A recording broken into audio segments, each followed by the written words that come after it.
I was born in Alliston, Ontario, in Canada, and grew up on a farm and lived there my whole life. So I grew up in a Christian family with a big extended family around me who were all Christian Reformed, and that's the church we all went to growing up. For all my life, I've heard the Bible stories through Sunday school, so I always knew about these characters and figures, and we had a lot of conversations growing up. We read the Bible around dinner, and so it was always there, and it was always interesting. And we had this one Bible that was an adventure Bible that sort of brought it alive and made it fun for kids, and I loved that.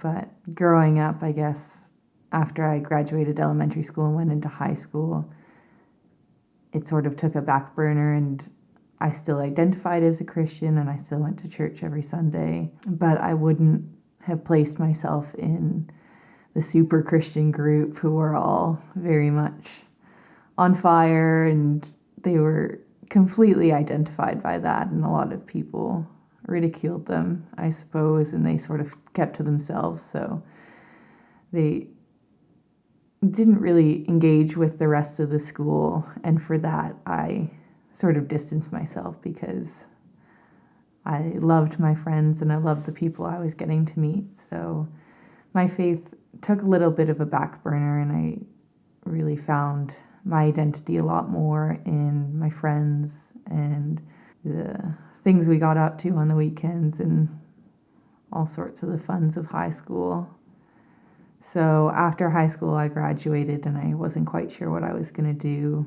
I knew I was going to go to university, but I wasn't quite ready yet. So I decided I'm just going to devote 6 months to really decide if Christianity and if God was for me, or if he was just sort of, if Jesus was just a good example, and sort of if I was going to make it my own, or if I was just going to leave it as this was a nice thing I grew up with. So I decided to go to Youth with a Mission in Australia and really give it a shot. And I was very skeptical at first because I thought they would all be the kind of weird Christian types that were just in a bubble. So I arrived there alone and just committed. I said, this 6 months, I'm either going to decide to follow Christ or just leave it on the back burner and take bits and pieces from the Bible, what I thought was good, or ignore the parts I had problems with. And just the more I learned through the speakers that came in to talk to us, just incredible people from all different cultures and all sorts of backgrounds, and the stories they had of their own lives and their friends' lives and what they were doing with their lives, living so unconventionally and without savings or without a house, or just picking up their family and moving, and just doing everything to serve other people and just love people was really awesome to see, and just something I really admired. And these people were funny and they were interesting and they were quirky, and it was just an incredible environment to be in. So really giving it that time and reading the Bible and hearing from these people